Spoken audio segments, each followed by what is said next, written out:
Hello student, good morning to all of you. जैसे बेटा मैंने आपको 9th क्लास में कल जो है मृदुला गर्ग के बारे में आपको समझाया था, तो जो है उसके बारे में आज जो है हम ये करेंगे डेली क्लास। ठीक है, तो मैंने आपको कल अच्छी तरह उसका पहले सार बताया था और सार के बाद जो है बेटा मैंने कल लेसन की रीडिंग की थी। तो आपने भी, मुझे आशा है कि आप सभी बच्चों ने उसकी रीडिंग की होगी। तो आज जो है हम लेसन 2 9th क्लास में, लेसन 2 9th क्लास में मेरे संग की औरतें, और इसकी राइटर है बेटा मृदुला गर्ग। तो इन्होंने जो है मृदुला गर्ग ने बेटा, मृदुला गर्ग जो आपके सामने एक चित्र भी है, तो ये कौन है? लेखिका मृदुला गर्ग। ठीक है, तो ये मृदुला गर्ग जो है इन्होंने अपने बचपन के और अपने परिवार के बारे में इस लेसन में वर्णन किया है। और बेटा मैं आपको बताना चाहूँगी सबसे पहले कि इन्होंने जो है सबसे पहले अपनी नानी के बारे में वर्णन किया है कि इनकी नानी कैसी थी, किस तरीके की थी। और सेकंड इन्होंने अपनी माँ के बारे में, जो मृदुला गर्ग की माँ थी, उनके बारे में वर्णन किया है। और थर्ड इन्होंने अपनी दादी और जो है उसके बाद दादी यानी कि परदादी के बारे में, और फिर इन्होंने अपने भाई और 4 इनकी बहनें थी, मंजुला भगत, वो भी एक राइटर रही है अच्छी, तो दूसरे नंबर की थी मृदुला गर्ग। और बेटा तीसरे नंबर की थी जो यानी कि उसमें चित्रा, कौन सी थी तीसरे नंबर की? चित्रा। और 4th नंबर की थी रेणु, और 5th नंबर पे थी अचला। तो इन्होंने अपने जीवन की जो है उसके बारे में बताया है, इनकी नानी कैसी थी, इनकी नानी का जो, इन्होंने कभी अपनी नानी देखी तो नहीं थी, लेकिन जो है उसका चरित्र जो है इनको आज भी इनके ऊपर विराजमान है। तो आगे देखिएगा, आज देखेंगे Daisy class Mridula Garg lesson 2 9th class.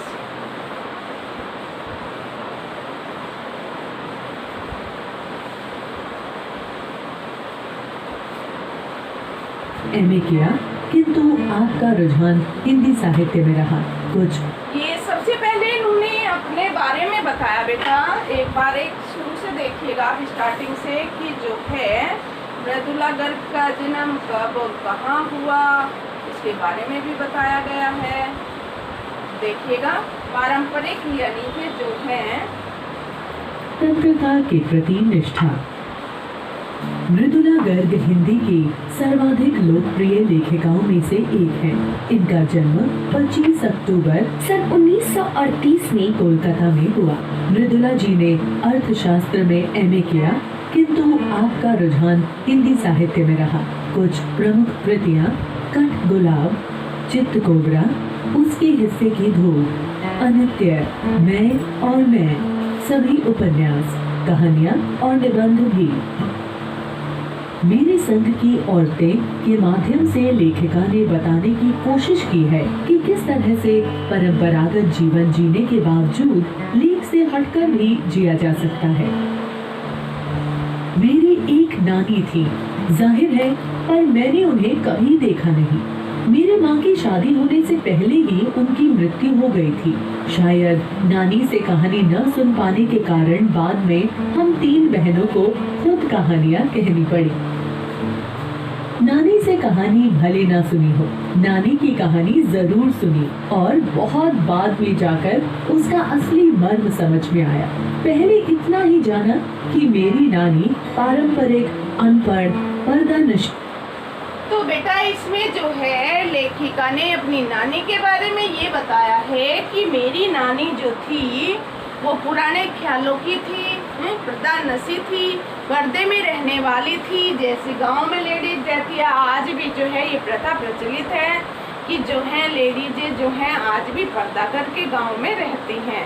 तो इनकी नानी भी कुछ ऐसी थी, ये जो है मृदुला गर्ग की नानी है, और ये हमेशा पर्दे में रहने वाली स्त्री थी, और जो है यहाँ तक किसी दूसरे मर्द से भी नहीं बोलने का प्रचलन था। बोलने तो दूर की बात थी, उनकी आवाज़ भी जो है घर से बाहर नहीं जानी चाहिए थी। तो इसने जो बताया मृदुला गर्ग ने कि मैं जब पैदा हुई तो मेरी नानी यानी कि उनकी डेथ हो चुकी थी, मृत्यु हो चुकी थी, तो मैंने कभी नानी के मुंह से कहानी नहीं सुनी है, और जो है इस वजह से हमने सारी बहनें बैठ के खुद सौम यानी कि कहानी कहा करते थे। तो आगे देखिएगा, ये जो है मृदुला गर्ग की नानी के बारे में इसमें दर्शाया गया है बेटा। क्या दर्शाया गया है? यानी कि जो है ये मृदुला गर्ग की नानी है।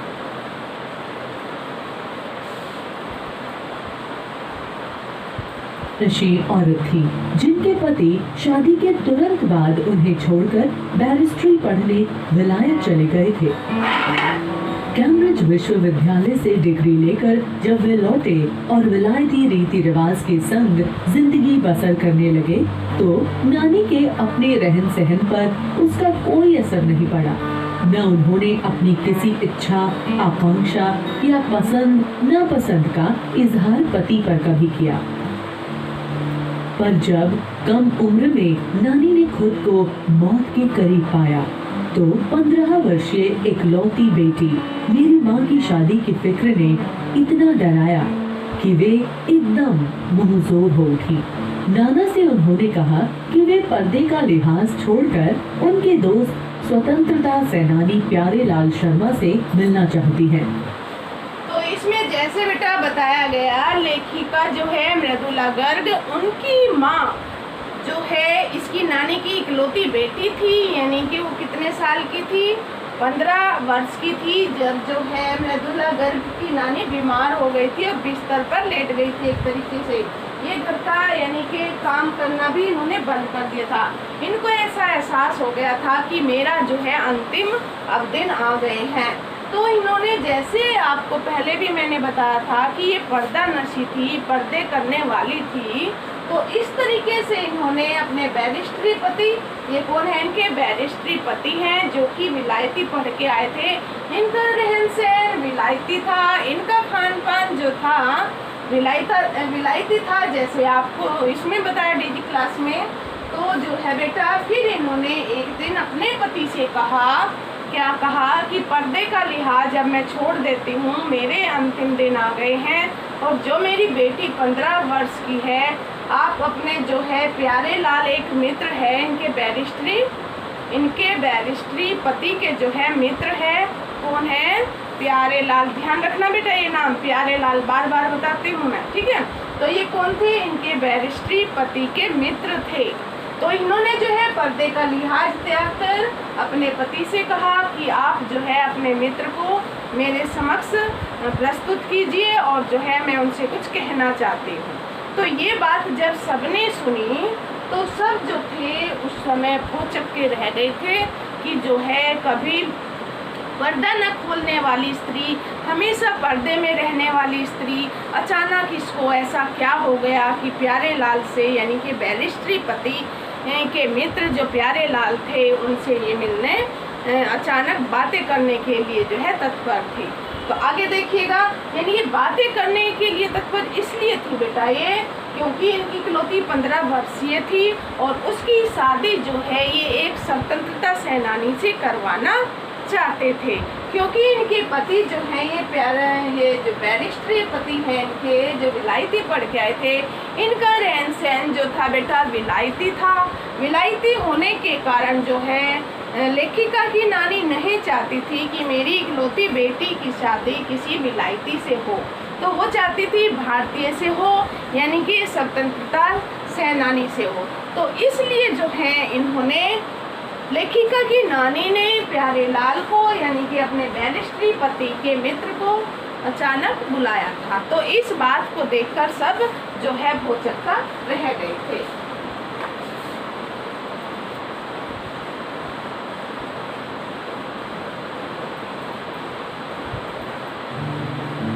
सब दंग हैरान रह गए। जिस पर्दा नशी औरत ने पराये मर्द से क्या, खुद अपने मर्द से मुंह खोल कर बात नहीं की थी, आखिरी वक्त में अजनबी से क्या कहना चाहती है। पर नाना ने वक्त की कमी और मौके की नजाकत की लाज रखी। सवाल जवाब में वक्त बर्बाद करने के बजाय फौरन जाकर दोस्त को लिवा लाए और बीवी के हुजूर में पेश कर दिया। अब जो नानी ने कहा वह और भी हैरत अंगेज था। उन्होंने कहा, वचन दीजिए कि मेरी लड़की के लिए वर आप तय करेंगे। मेरे पति तो साहब हैं और मैं नहीं चाहती मेरी बेटी की शादी साहबों के फर्मा बरदार से हो। आप अपनी तरह आजादी का सिपाही ढूंढकर उसकी शादी करवा दीजिएगा। कौन कह सकता था कि अपनी आजादी से पूरी तरह बेखबर उस औरत के मन में देश की आजादी के लिए ऐसा जुनून होगा। बाद में मेरी समझ में आया कि दरअसल वे निजी जीवन में भी काफी आजाद ख्याल रही होंगी। ठीक है, उन्होंने नाना की जिंदगी में कोई दखल नहीं दिया, न उसमें साझेदारी की, पर अपनी जिंदगी को अपने ढंग से जीती जरूर रही। पारंपरिक, घरेलू, उबाऊ और खामोश जिंदगी जीने में आज के हिसाब से क्रांतिकारी चाहे कुछ न रहा हो, दूसरे की तरह जीने के लिए मजबूर न होने में असली आजादी कुछ ज्यादा ही थी। खैर, इस तरह मेरी माँ की शादी ऐसे पढ़े लिखे होनहार लड़के से हुई जिसे आजादी के आंदोलन में हिस्सा लेने के अपराध में ICS के इम्तिहान में बैठने से रोक दिया गया था और जिसकी जेब में पुश्तैनी पैसा ढेला एक नहीं था। माँ बेच तो इसमें बेटा जैसे आपको बताया गया, लेखिका की माँ की शादी जो है एक स्वतंत्रता सेनानी से करा दी गई थी और जो है पुश्तैनी की यानी कि उनके जो पूर्वजों की पैसा ढीला जमीन जायदाद जो है कुछ भी ऐसा उनकी जेब में नहीं था, यानी कि उनके पास कुछ ऐसा पैसा ढीला हो सके जिससे अपना जीवन निर्वाह कर सके। तो ये जो है लेखिका की माँ है, इनका जो है पति यानी कि ICS कौन से एग्जाम में नहीं बैठ पाया था, ICS के एग्जाम में भी जो है परीक्षा में नहीं उसको बैठने दिया गया था। क्यों नहीं बैठने दिया था? क्वेश्चन आया कि क्यों नहीं बैठने दिया गया उनको, उस एग्जाम में क्यों नहीं बैठने दिया गया? क्योंकि उन्होंने स्वतंत्रता संग्राम में जो है बढ़ चढ़कर भाग लिया था। इस तरीके से जो है उनको ICS के एग्जाम में नहीं बैठने दिया गया था। तो उनकी शादी जो है लेखिका की माँ की किससे हुई थी, यानी कि एक स्वतंत्रता सेनानी से जो है बेटा करा दी गई थी। ठीक है, तो उनके पास ऐसा कुछ भी नहीं था जिससे कि, लेकिन उनका जो परिवार था वो सुदृढ़ था, सुदृढ़ यानी कि अच्छा था एक तरीके से। उनके घर में जो है कोई रोक टोक नहीं थी जहाँ पर लेखिका की माँ की शादी हुई थी। तो लेखिका की माँ भी जो है बेटा पढ़ी लिखी थी और पढ़ी लिखी होने के कारण उस समय जो है पढ़े लिखों की काफ़ी इज्जत की जाती थी। वो इज्जत इसलिए की जाती थी क्योंकि उस समय जो है बहुत कम लोग पढ़े लिखे होते थे।